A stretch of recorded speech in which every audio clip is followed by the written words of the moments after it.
El 23 de diciembre de 1790 nace Champollion. Me refiero, por supuesto, a Jean-François Champollion, bien conocido por haber sido el que descifró la escritura jeroglífica egipcia y que hizo posible justamente el conocimiento más profundo de esa extraordinaria cultura o civilización que fue la cultura o civilización de los antiguos egipcios. Champollion nació en Figeac, un pueblo del interior de Francia, y tuvo un hermano mayor llamado Jacques Champollion. Era, digamos, arqueólogo en los términos un poco empíricos, improvisados, iniciales en que se desenvolvía la arqueología europea de entonces, y era también egiptólogo, en todo caso interesado en el conocimiento de las culturas antiguas, de las grandes civilizaciones de la antigüedad que todavía no eran muy bien conocidas y de muchas de ellas se ignoraba incluso la escritura, cosa que era indispensable para conocer los testimonios escritos que habían dejado. Champollion, Jean-François,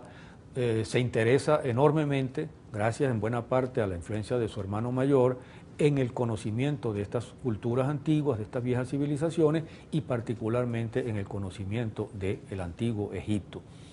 Y revela desde muy joven, prácticamente desde niño, una extraordinaria capacidad para el conocimiento de las lenguas.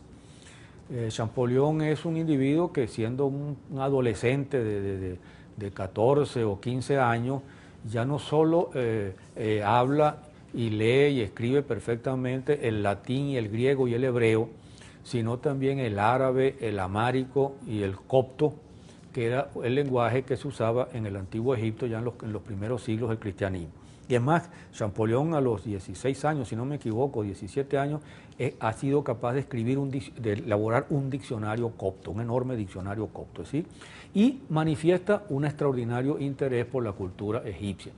Esos son los años en que se ha descubierto la piedra, la famosa piedra de Rosetta.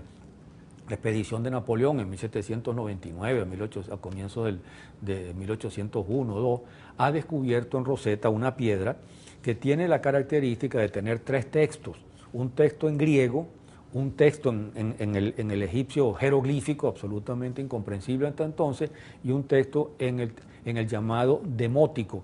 que es una suerte de versión simplificada, más sencilla del texto clásico jeroglífico.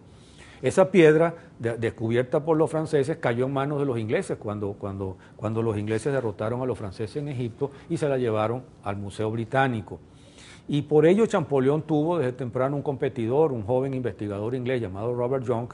que además tuvo la piedra de Rosetta frente a sí para poder estudiarla, pero Champollion consiguió una reproducción del texto y trabajó con esa reproducción. Pasó años trabajando con esa reproducción y logró adelantársele a Young de tal manera que él fue, a pesar de las dificultades que tuvo que soportar, porque él y su hermano eran bonapartistas, y recuerden que Napoleón cae en 1814 y vuelve al 15 y vuelve a caer en 1815, llegan los Borbones, reprimen a los bonapartistas, él es obligado a volver a su pueblo, a instalarse en Grenoble, y a perder la posibilidad de investigar desde París, pero finalmente se le reconoce su talento y con los propios Borbones logra reconocimiento y posibilidad de trabajar. Sigue trabajando entonces en el tema de los jeroglíficos y logra descifrar los jeroglíficos. Eso es una obra verdadera, un trabajo extraordinario, admirable, que es imposible detallar aquí. 1822 prácticamente ella escribe su primer tratado mostrando cómo ha descifrado los jeroglíficos, y en 1824 se puede decir que ha logrado el desciframiento pleno de los jeroglíficos. Entonces comienza una última etapa de la vida de Champollion, que muere joven, y es que él va a lograr de los reyes Borbones que primero ir a Egipto, formar parte de una expedición y conocer en el terreno el propio Egipto que tanto ha admirado, pero al mismo tiempo se empieza a involucrar, ya no solo como arqueólogo, como investigador, sino también se empieza a involucrar en el saqueo de la cultura egipcia. Y él logra en una primera oportunidad que el rey Luis XVIII compre una de las colecciones de antigüedades egipcias saqueadas por Henry Salt, el cónsul inglés en Egipto, y luego,